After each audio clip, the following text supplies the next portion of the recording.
The universe is a beast, a sprawling, untamed expanse that mocks our puny comprehension. We get it, sort of, in the way we nod at equations scribbled on a whiteboard, but it's not the same as feeling it in your gut. 1 billion kilometers, 1 trillion light years. Numbers like that don't sink in, they just float there, taunting us. The so-called experts, with their furrowed brows and cautious tones, pile on more baggage. Nothing beats the speed of light. Not a photon, not a dream, not us. We're stuck, caged by the laws of physics, a jailer that doesn't even bother to laugh at our predicament. So what do you do when the stars are so far away that even 1 million years of cruising at max throttle barely gets you past your own cosmic driveway? You don't sit there twiddling your thumbs. You start hunting for loopholes. Doubt creeps in, then hope ignites, and before you know it, you're tearing up the rule book. That's where Project Nova kicked off. If light wouldn't bend to our will, we'd strap a rocket to it and make it scream. We took that stubborn bastard, light, and twisted it, amplified it, looped it, smashed it into itself until space-time started to sweat. Every failure was fuel. Every ripple in the void was a whisper that we were onto something. We didn't just want to nudge the universe, we wanted to kick its door down. And one day, we did. Not with ships or bodies, but with signals, faster than light comms. A flood of data zipping across the abyss, instant and unapologetic. We'd cracked the code, slipped through the bars, and given physics a bloody nose. Project Nova went global, planetary, really. The bigwigs took over, threw resources at us like confetti. Cash, brains, ambition. We turned our signal trick into a fire hose of information. Bits became streams, streams became torrents. Society rewired itself around it. But the real prize, the golden ticket, FTL travel, stayed out of reach. We could scream across the stars, but we couldn't step across them. No matter how hard we pounded the fabric of reality, it wouldn't rip wide enough to let us through. Hope flickered, dimmed, and the jailer smirked again. We kept at it, though. Decades of hurling energy into the dark, listening to the universe groan under the strain. Then, out of nowhere, it groaned back. Not random noise, patterns, intelligence. Something else was out there, tapping on the walls of our shared cell block. We tapped back. The tapping turned into a conversation, halting, alien, beautiful. We built a language from scratch, traded words, then ideas.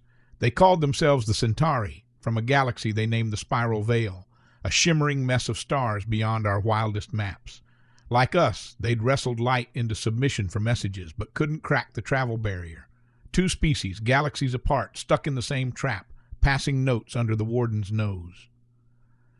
We swapped everything, math, music, myths. Their science sharpened ours, their art broke our hearts. We sent them hollows of our storms and cities. They sent us songs that vibrated in colors we couldn't name. The Centauri became our mirror, our kin. Together, we weren't so alone in the void. Then the shadows showed up. Massive hulks blinked into existence at the edge of our system, silent, ominous, drifting inward like they owned the place. Had they beaten the FTL game, or were they just slow-rolling marauders? We needed answers. Our rim colonies scrambled ships, fast ones, stripped down and gutsy, racing out to meet them. The crews were legends, volunteers with steel in their spines.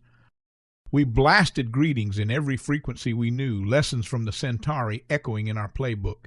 Hey, strangers, welcome to the neighborhood. Let's talk. Nothing. Dead air. More ships went out, buzzing around these giants like gnats. Still nothing. Months later, one of the behemoths loomed over our farthest outpost, a scrappy base on a frozen rock, scraping by on methane and grit. They hailed it again, same friendly vibe. This time the reply came in crimson. A beam sliced the outpost clean through, venting its guts into space. Smaller craft poured from the giant, scavenging the wreckage. The last feed showed nightmares, sleek, segmented things, dragging corpses into the black. They didn't stop. They rolled deeper, methodical, unstoppable. Our defenses were a joke. Centuries of peace had left us soft. Fleets cobbled together from cargo haulers and outdated drones got shredded. The invaders harvested our people like crops, and we couldn't touch them. We yelled into the void, and the Centauri answered. Schematics flooded in, warships, cannons, tricks we'd never dreamed of. Their engineers dissected our battle logs, tweaking designs on the fly. We retooled factories, churned out weapons, but it was like throwing pebbles at a tsunami. Their ships were tanks, ours were paper. For every one we scratched, they took 1,000 of us. Evacuation? A pipe dream. Billions of souls, no lifeboats. Drifting off to die in the cold wasn't a plan. It was surrender by another name. We told the Centauri to carve our names somewhere nice when we were gone. "Forget you," they shot back. "Not a chance. We don't ditch family when the wolves come howling. We don't stare at the stars and shrug while our siblings bleed. We'll burn the sky down first." Then the real payload hit. Data so dense it made our systems choke. Blueprints for something wild. Tiny machines, smaller than dust, with instructions to build and power them.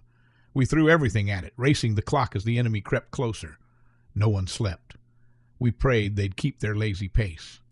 The first unit was a box, barely a fistful. We dropped it on a junk asteroid, raw ore and rock, nothing special. It cracked open, spilling glints that burrowed in. The stone softened, flowed, became a shimmering lake.